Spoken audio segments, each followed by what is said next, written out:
चतुराई करून गंगाईच्या गळ्यातला धागा बदललाय.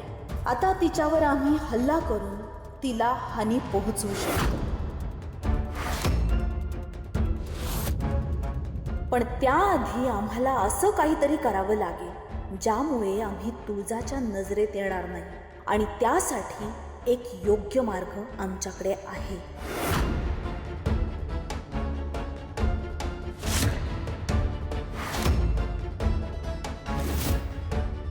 आता इथलं सगळं वातावरण बदलून जाईल. काळं धुकं पसरेल आणि त्या धुक्यात लपून आम्ही गंगाईवरती वार करू. हासूर नरेश महिषासूर नीती आणि अनितीच्या पलीकडे जाऊन विचार करतो आणि माझे निर्णय काळालाही मान्य करावे लागतात. आमच्या विचारांची खोली समजून घेण्याचं सामर्थ्य तुमच्यात आहे की नाही?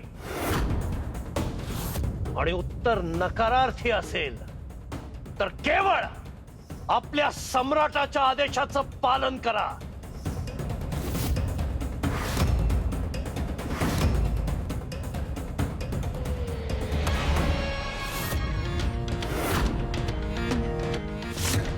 जे काही चाललेलं आहे ते योग्य नाहीये अखिलोमा.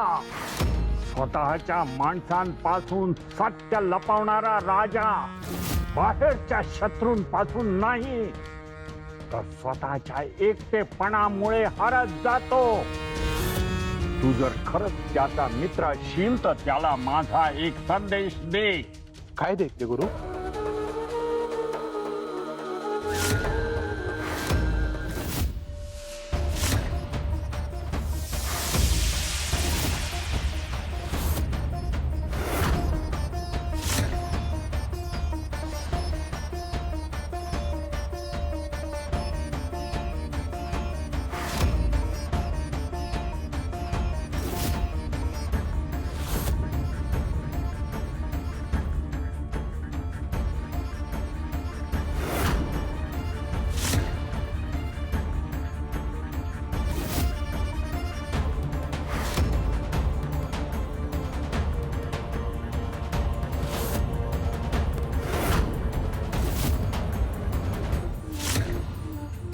आता तुला कोण वाचवणार ग गंगाई?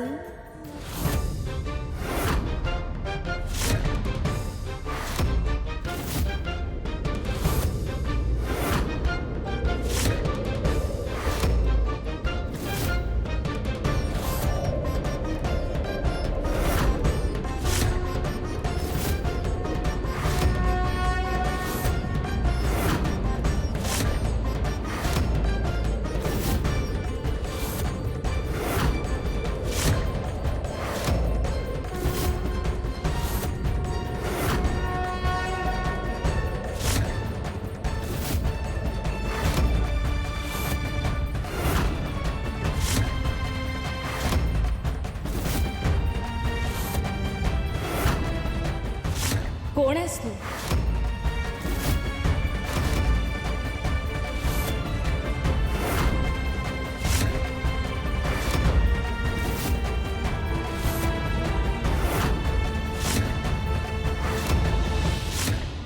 चिंता तेव्हाच जाणवते असुर नरेश, जेव्हा समोरच्याला गमवायची भीती असते. असिलोमा, तुझ्या सारख्या बलशाली असुराला काय गमावण्याची भीती वाटते आहे? शुक्राचार्य,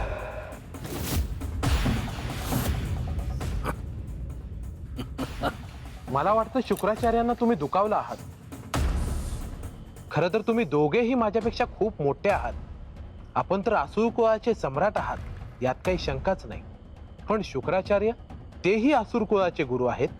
सम्राट सिंहासनावर बसून साम्राज्य जिंकू शकतो असुर नरेश, पण गुरुचा हात सुटला तर तेच साम्राज्य आतून तुटायला वेळ लागत नाही. असिलोमा, काय म्हणायचंय तुला?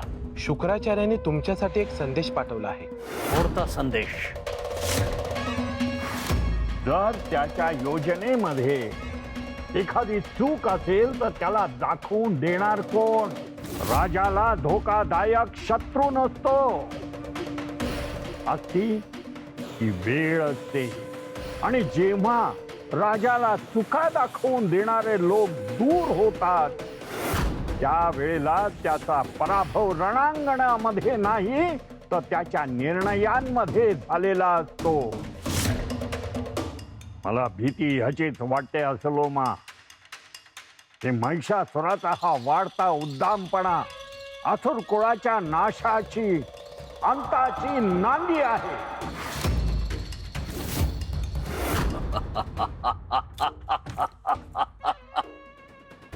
असं काहीही होणार नाही असिलोमा.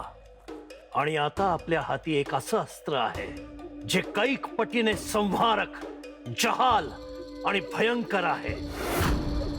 आता दैत्यगुरु शुक्राचार्य किंवा या जगतातलं कोणीही माझ्या समवेत असो किंवा नसो, विजय केवळ माझा होईल.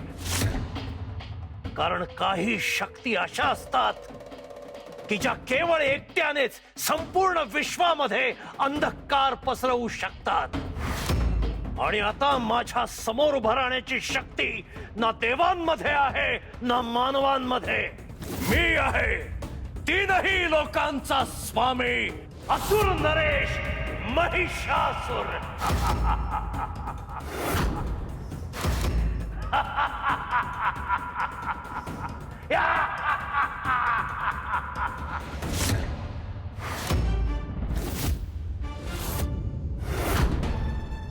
तुम्ही कोण आणि कुठल्या गावच्या आहात तुम्ही? आणि या धुक्यावर काय माया केली तुम्ही? या बया, या धुक्यावर माया करायला मी काय देवी लागून गेली की काय कोणी? हो आजी, हे मायावी धुकं तुम्ही यायच्या आधीच आलं होतं. आणि तुम्ही म्हणता तुम्ही आल्यामुळे ते गेलेलं नाहीये, पण ते तुमच्यामुळेच आलं नाही. कशावरून? तुम्ही असुर नाही आहात कशावरून? असुर? काय बाई, माणसंही गमतीशीरच आहेत. मी असुर वाटले तुम्हाला? मला काय शिंग आहेत का शेपूट आहे? साध्या बाईसारखी बाई मी. माझ्यात असुर कसा दिसला तुम्हाला? म्या बाबा साधी आहे. झाडं, वेली, फुलं, पक्षी, लेकरं माझी साडी. त्यांना लावते माया आणि राखण करते ही म्हातारी. नाव गाव काय नाही मला. समधी जण म्हातारीच म्हणतात. तुम्ही बी तेच बोला.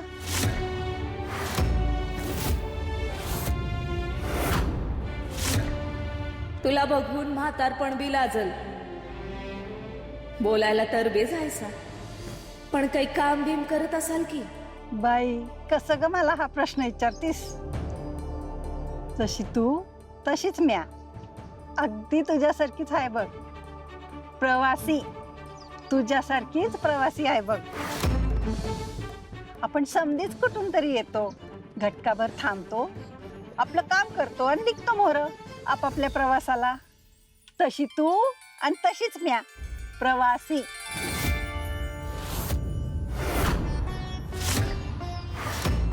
पण प्रवाशाचं काहीतरी नाव असेल ना? बरं, आणि मग पुढचा नेमका प्रवास कुठं आहे म्हणायचा? कोल्हापूरला बघा, तिकडच घर आहे माझं.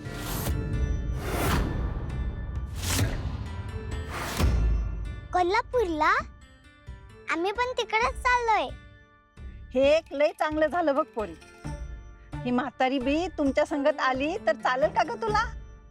तेवढ्याच आपण रस्त्यात गप्पा मारू, चार सुखदुःखाच्या गोष्टी सांगू. बोलायला कोणी असल तर रस्ता लगोलग संपतो म्हणतात. अगं आजी, पण मला काय वाटतं,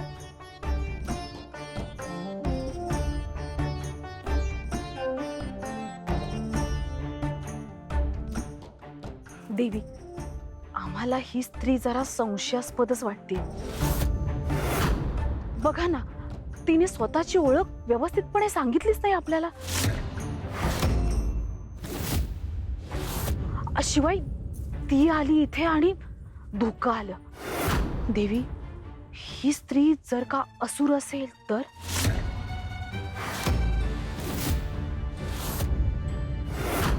पर मला असं वाटतं की ह्या आल्या अन धुकं निघून गेलं. आता आपण हिला आपल्या बरोबर नाही घेतलं आणि ही कुणी पुण्यात्मा निघाली तर? देवी, आपल्या सुरक्षेचा विचार करता या स्त्रीने आपल्या सोबत न येणंच आपल्यासाठी हिताचं असू शकतं, असंच आम्हाला वाटतं.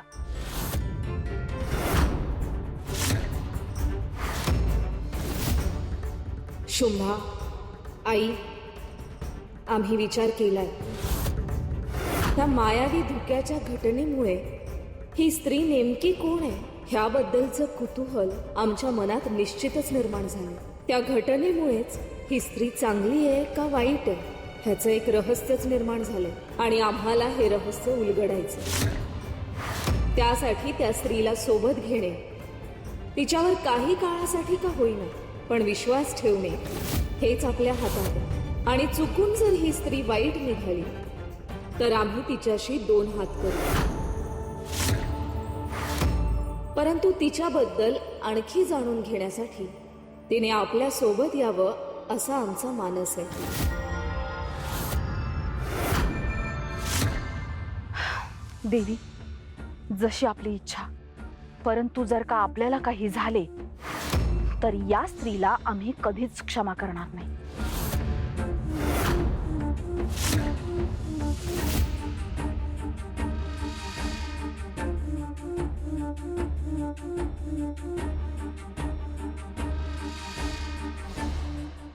चल ग आजी, जशी तुला सोबत तशी आम्हाला बी सोबत.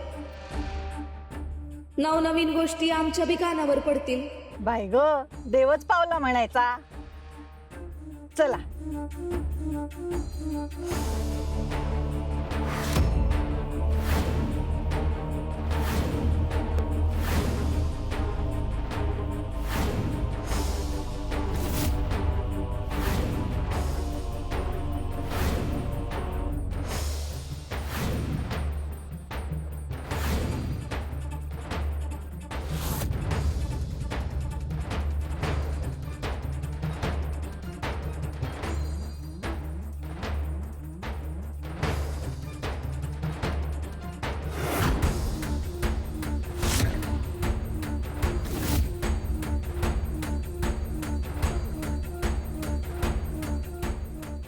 या म्हातारीमुळे आम्हाला आमचं काम पूर्ण करता आलेलं नाहीये. काहीतरी करायलाच हवं. अशा वेगाने चालत राहिलो तर लवकर कोल्हापूर गाठ. आजी अजून किती लांब आहे ग? लय नाही ग माझी राणी. आज सूर्य घरी जायच्या आत पोचू आपण. म्हणजे अजून एवढं चालायचंय? माझे तर पाय दुखायला लागले. प्रवास करताना समद ध्यान पायाकडेच ठेवलंस तर एकूण एक पाऊल जड वाटेल तुला. पण आपण हा रस्ता कशा पायी चालतोय याकडे ध्यान ठेवलं तर समदा भार हलका होऊन जाईल बघ. कारण जेव्हा आपलं ध्यान ध्येयावर असतं तेव्हा नुसते पाय चालत नाहीत, त्याच्या संग चालत असती आशा, श्रद्धा आणि मनाची ताकद. पण आजी, पण हे सगळं तुम्हाला कसं ठाऊक? सांगितलं ना, झाडं, वेली, फुलं, पक्षी, लेकरं माझी सारी, त्यांना लावते माया आणि राखण करते ही म्हातारी. मला समध्या गोष्टी ठाव असतात बघ. गोष्टीवरून आठवलं, ताई तू मला कालची उरलेली गोष्ट सांग की. अंबाबाई महालक्ष्मीची गोष्ट. पण ती सांगायला लागले तर तू परत झोपशील. नाही, तू सांग गोष्ट, म्हणजे मला चालायला कंटाळा बी येणार नाही. बर, सांगते. चल.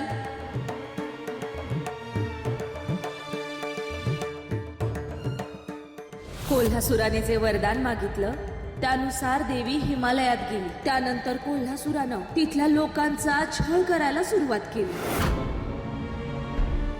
देवांना बी बंदी बनवलं. अरे देव म्हणवताना तुम्ही स्वतःला, मग वाचवा स्वतःला. माझं वाकडं करण्याची ताकद या त्रिलोकात कुणाच्यातच उरली नाहीये. त्यामुळं शहाण्यासारखे माझ्या समोर नतमस्तक व्हा, नाहीतर हा दरबारच तुमची कैद बनेल.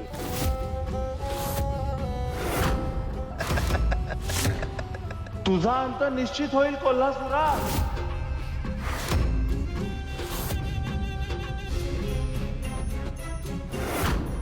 मला संपवण्याची ताकद फक्त एकाच शक्तीत आहे, महालक्ष्मीत. आणि तिलाच मी 100 वर्षासाठी दूर पाठवून दिलंय.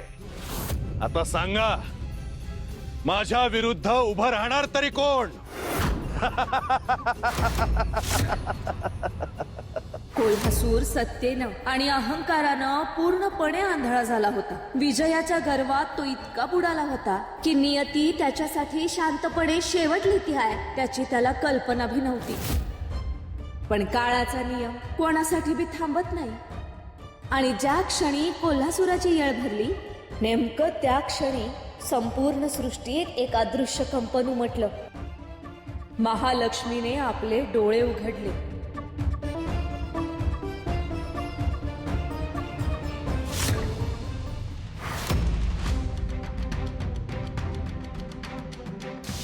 प्रणाम देवी. प्रणाम देवी. देवी, आम्हाला वाचवा. कोल्हापुराने भूलोकावर हाहाकार माजवलाय. धर्म, श्रद्धा, मानवता सगळंच त्याच्या अत्याचाराखाली जळत चाललं आहे. मी त्याला शब्द दिला होता. त्याला दिलेल्या शब्दाच्या बंधनामुळे मला 100 वर्ष हिमालयात थांबावं लागलं. पण प्रत्येक वरदानाला एक मर्यादा असते आणि आता त्याच्या अहंकाराची वेळ संपली आहे.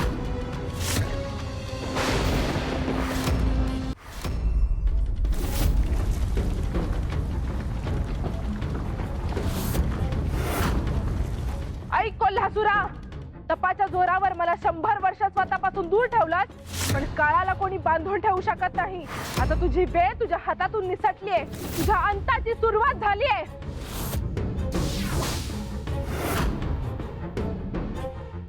कोल्हासुराने आपल्या साम्राज्याच्या भोवती एक मृत्यूचं अभेद्य कवच निर्माण केलं होतं. ह्या पवित्र भूमीच्या पूर्व दिशेला रक्तलोल, पश्चिमेला रक्ताक्ष, उत्तरेला रक्तभोज आणि दक्षिणेला रक्तबीज अशा भयंकर राक्षसांची त्याने नियुक्ती केली होती. त्यांच्या क्रौर्याने संपूर्ण परिसर भयाने थरथरत होता. पण देवीचा संकल्प आता जागृत झाला होता. महालक्ष्मीने त्या क्षेत्रावर मोठं आक्रमण केलं होतं. पूर्वेकडचा रक्तलोल तिच्या त्रिशूळापुढे कोसळला आणि पश्चिमेला रक्ताक्षाचा गर्व तिच्या खड्गाने चिरला. उत्तरेत रक्तभोजाचा अंत तिच्या दिव्य शक्तीनं झाला आणि दक्षिणेकडे रक्तबीजाचा हाहाकार तिच्या तेजापुढे टिकू शकला नाही. चारही दिशांमधला अंधार संपला आणि रणभूमीच्या मध्यभागी आता फक्त 2 शक्ती समोरासमोर उभ्या होत्या. अहंकारानं येडापिसा झालेला कोल्हासूर आणि धर्माच्या रक्षणासाठी प्रकटलेली महालक्ष्मी. आणि मग सुरू झालं ते युद्ध, ज्यानं समद्या सृष्टीचा श्वास रोखून धरला.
तो अश्विन शुद्ध पंचमीचा पावन दिवस होता आणि कोल्हासुराला बी आता कळलं होतं की त्याचा शेवट आता जवळ आला आहे. ज्या अहंकाराच्या जोरावर त्यानं समद्या त्रिलोकाला आव्हान दिलं होतं तोच अहंकार आता त्याच्या डोळ्यात भीती होऊन उतरला होता बघ.